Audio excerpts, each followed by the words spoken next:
Chiplets are hot topic in semiconductor industry now. According to many, multi-chip module and SiP or system in package are game changers. It's a paradigm shift for both designers and consumers. In today's episode, we will discuss about chiplet-based designs and their advantages and challenges. If you are interested, stay tuned till the end of the video.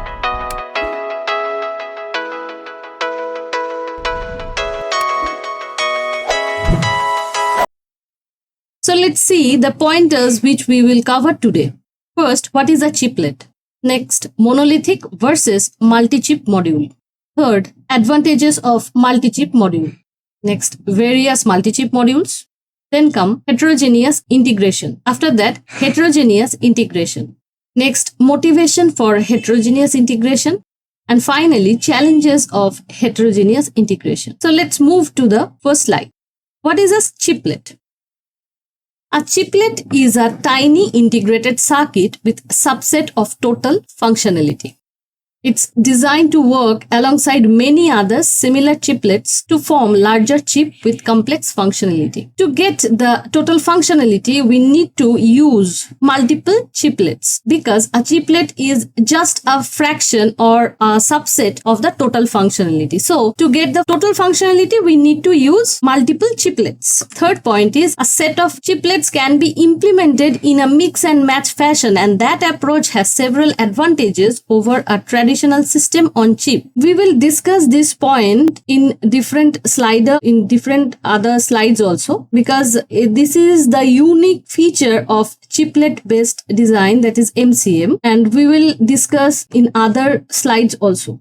These chiplets are usually reusable IP blocks. Now, using reusable IP blocks is a very advantageous point in any design, because to design a chiplet or chip or IP, it requires not only money for fabricating the thing. It's not only that, it requires a lot of research and development part before it goes for the fabrication. So, this one-time investment in research and development, it's a one-time cost, and if we can use IP multiple time, then we don't need to put that money for research and development efforts. So human efforts, time, many things can be saved, and hence obviously when it comes to business, these human efforts and time, everything is converted into money. So we can save a lot of money. From business perspective, this reusability of IP blocks is a great thing. Next, chiplet is a hot topic in VLSI now, as we have already said, and chiplet-based design has already hit the market. It's not that it's a new thing, it will come, it's already in the market. AMD's Ryzen, Threadripper, and EPYC CPUs are based on company's Zen architecture, examples of retail-ready products that contain chiplets. We all know that Ryzen is a star product from house of AMD. It's already in market and it's a chiplet-based architecture. Next come monolithic versus MCM. When we are talking about something new, obviously we must compare them with the traditional or conventional thing. Monolithic is the conventional architecture, or the monolithic ICs are the conventional thing, and MCM is the new addition in the world of VLSI. So obviously we must do a comparative study. As you can see, there are two pictures. We have drawn two schematics, like one is for monolithic and another one is for MCM, multi-chiplet designs. As you can see that here, it's a monolithic one.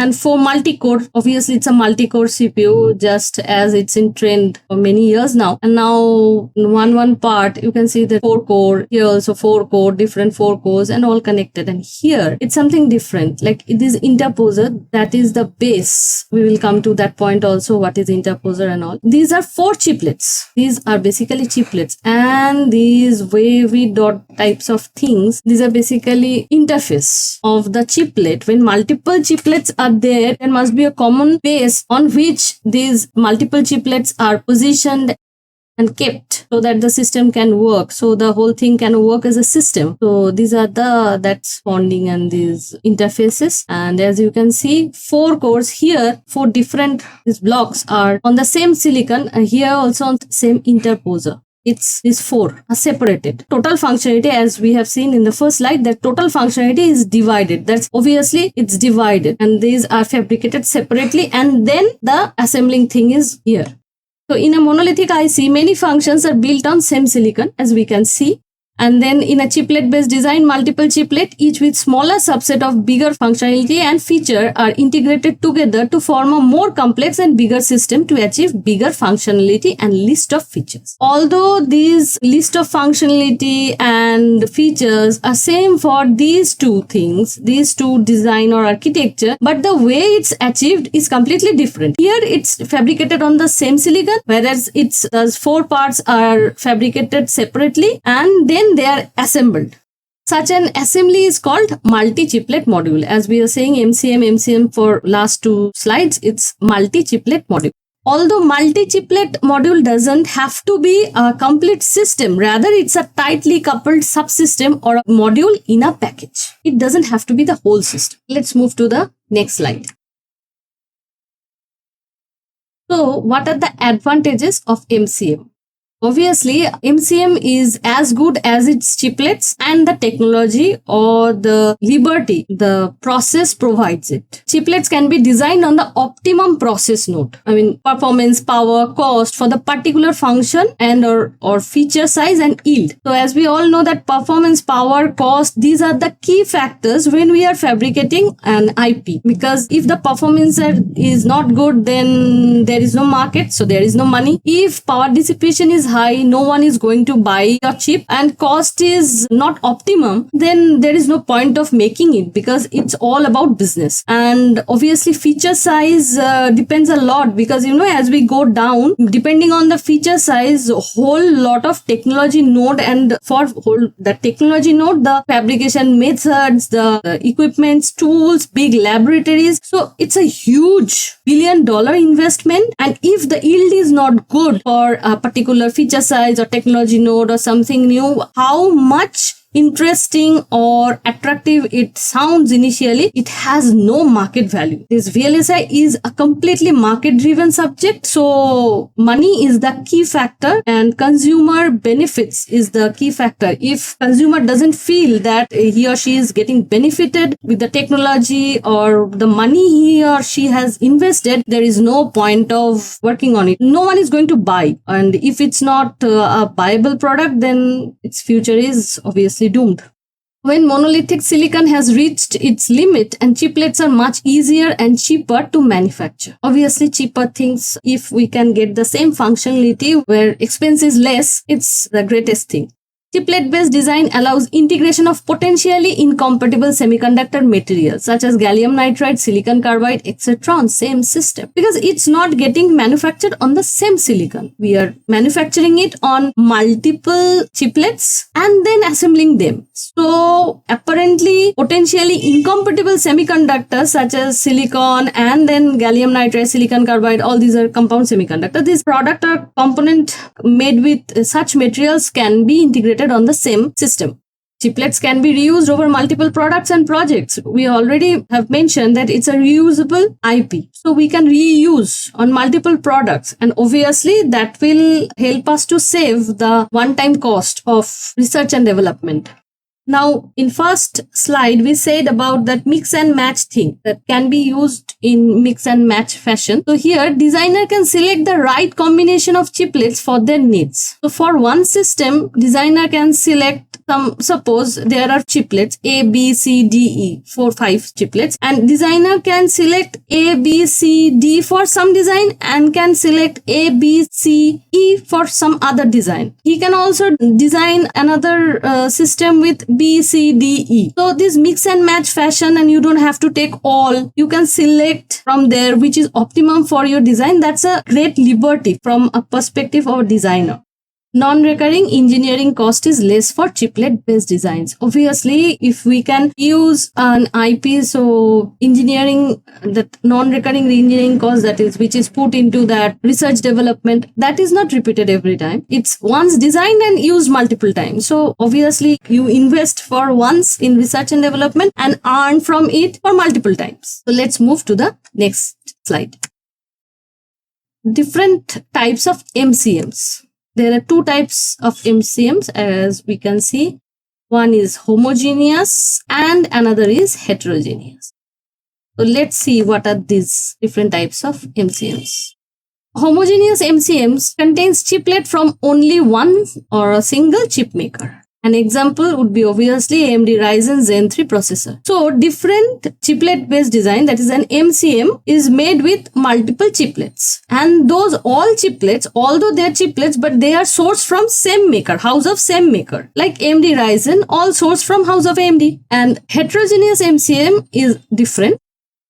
Heterogeneous MCM contains chiplets from multiple manufacturers, often made in different facilities on different process nodes. That's a different thing. I mean, all the chiplets, they are not sourced from single maker. They can be from different labs. They are made in different facilities, not in same facility. Different facilities, even made on different process nodes.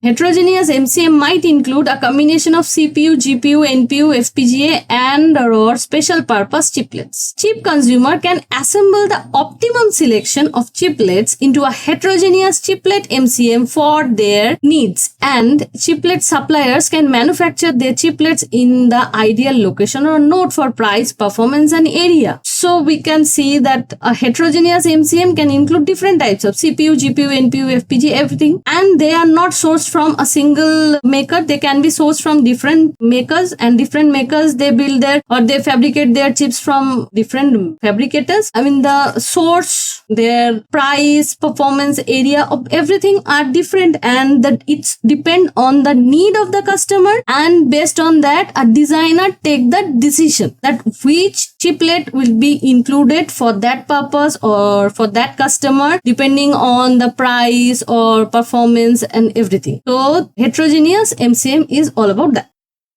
So let's know the heterogeneous integration in a little bit detailed manner. So it's a system in package. It's basically a heterogeneous MCM. Heterogeneous integration is integrating individually designed and fabricating components. These components, that is the chiplets, are fabricated and designed individually, not in the same facility or in same fabrication unit. Just look at the description. This is ASIC 1.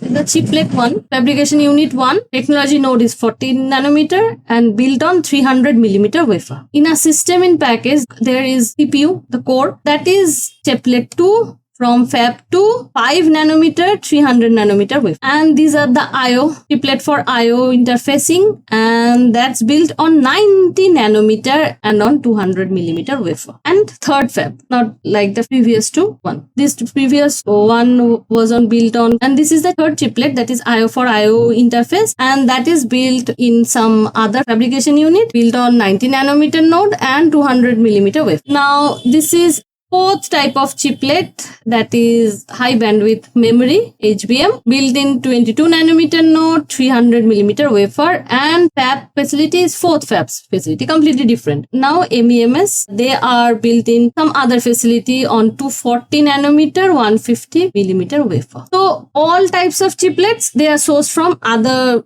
different makers, and their technology nodes are completely different. So all are assembled in one system. And it's assembled on the substrate layer, which is called interposer.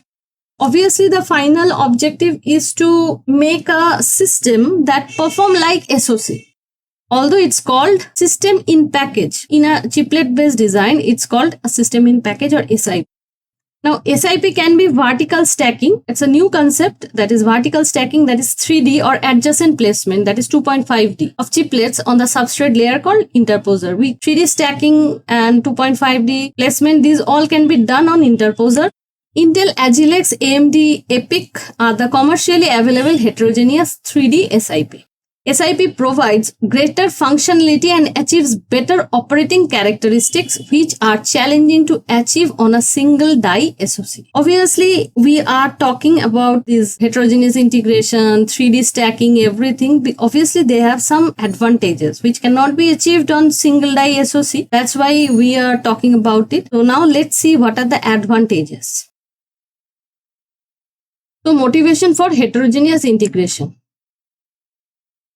These two diagram shows one is 2.5D device and another is 3D device. As we can see, this is die 1, this is die 2. These all are placed on interposer, as we can see, and that is the package substrate. This is the inter. And now here in 3D device, the stacking die 1, die 2, die 3 vertically stacked. So in monolithic, it's spread on laterally. Here it's vertical. So obviously lateral space is saved and interfacing is also easier, must be easier, right? Let's see what are the reasons.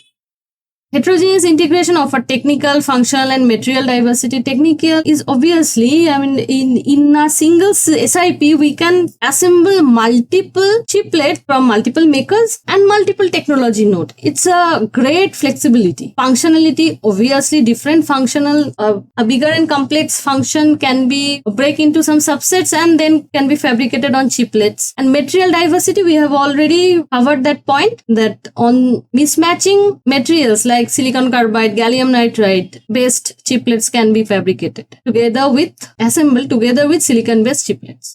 Chiplets are used from matured processes nodes, so the development cost of SIP is reduced. More we move to this nanometric, more smaller the feature size, obviously cost is higher, speed is higher, cost is higher, and that comes in not only fabrication costs but also some issues depend on the leakage and other points. So a mature process which is on bigger nodes, not that very up-to-date node, although process is in market for quite few years and the process is matured. So if we use chiplets from that matured processes, nodes are so well developed that iterations and error and fault related cost is much less. So if we include more such chiplets from more matured nodes in a system, then obviously cost is less. Due to incorporation of known good dies, manufacturing yield is high. As we more use the matured nodes, we know that the process is very much standardized, very much matured, so less chance of error and waste of money. Moreover, post-silicon validation is rarely required, because if the process node is matured, we don't need that much rigorous post-silicon validation, because we know that it's a mature node and error is less, so don't need to worry about post-silicon validation so much. Otherwise, if a node is not that used, it's quite newer or less mature, then it's mandatory or necessary to do rigorous post-silicon validation so that it doesn't fail at customer edge. Since Moore's law has reached its limitation in terms of physical feature size, then increasing functional density instead of scaling of transistor could lead to better performance. Moore's law has reached a situation where it's no longer can be scaled down. Feature size scale down is almost impossible. So just to accommodate more transistor, if we take a different route to increase the functional density, that will be great, rather than scaling the transistor size to accommodate more transistor to increase the density of the devices. Rather than we increase the functional density, that is great. And the innovations in packaging like the stacking, it's really promising in this context, because we are not increasing the area in lateral space. We are trying to make more room in the vertical space. So that is really helpful. With 3D packaging technology, CPU and memory dies can be stacked, allowing increased memory bandwidth and decreased transmission latency, as the dies have much shorter interconnects. When it's in a lateral space, the interconnects is much longer. When it's vertically, it's quite closely packed, and so transmission distance that is less, and obviously transmission latency decreases. The 2.5D and 3D packaging paradigms have led to smaller area and size requirement. As we have already said, that if we can stack, so obvious lateral space is less. Challenges of heterogeneous integration.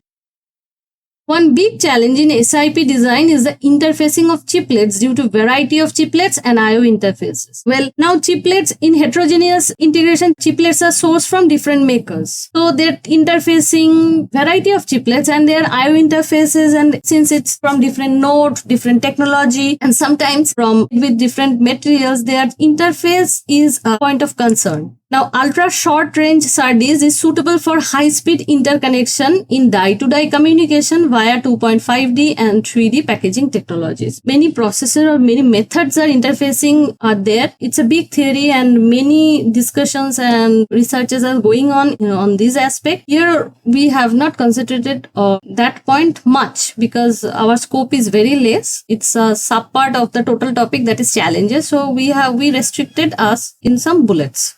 Although the transmission distance of USR or ultra-short range SerDes hinders the large-scale integration of chiplets. That's a challenge. It's a good one, although it has some downside.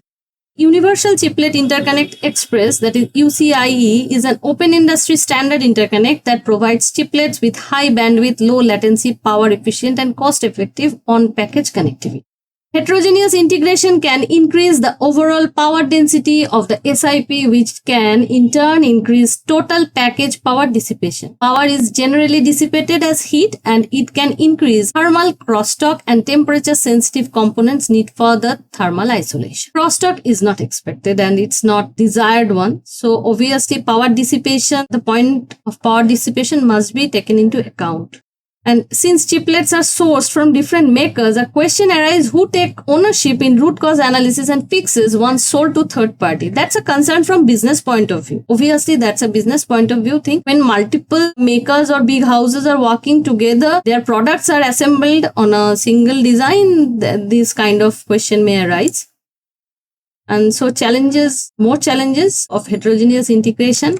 As we can see, this picture is showing some security issues. 3 levels of security issues, that is SiP level, interposer level and chiplet level. That SiP level security, that's fault injection, reverse engineering, side channel attacks, probing, software, malware attack, recycling, package level security. There are a list of security issues at SiP security. It's not built in one go or in same semiconductor. It's assembled. Multiple chiplets are assembled on interposer. And the way this SiP thing is built. So then interposer level, that is hardware trojan, reverse engineering, SiP, IP piracy, all these things, these are the main concern when dealing with SiP or MCM. Actually, chips are very crucial things. Those are used in defense application, in space application. So a small fault or small security issue can lead to great catastrophe that we cannot imagine. So obviously, since human effort, human life is all related with that, so it's better to just check the things at when it's in making. Secure heterogeneous integration is a concern. As we can see, so many security issues are there.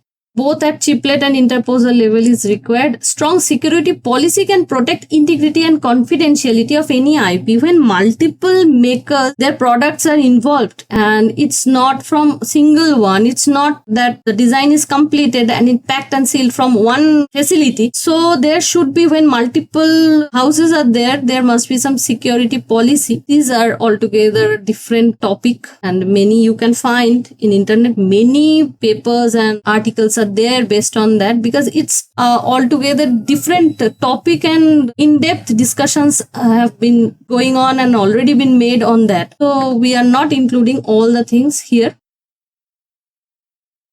SoC versus SiP. These are two schematics as we can see. This Opto IC, Digital IC, RFIC, RAM, everything is built on SiP IC, how its part is a package, the interfaces. As you can see, these are the interfaces. So this is the basically cross-sectional or representative picture. We have tried to show you how it might look just for better understanding. So that's all we had for today. Thank you very much for watching up to this point and don't forget to like, share and subscribe. In case you have some dislikes, put that as words in the comment section down below and bye for today.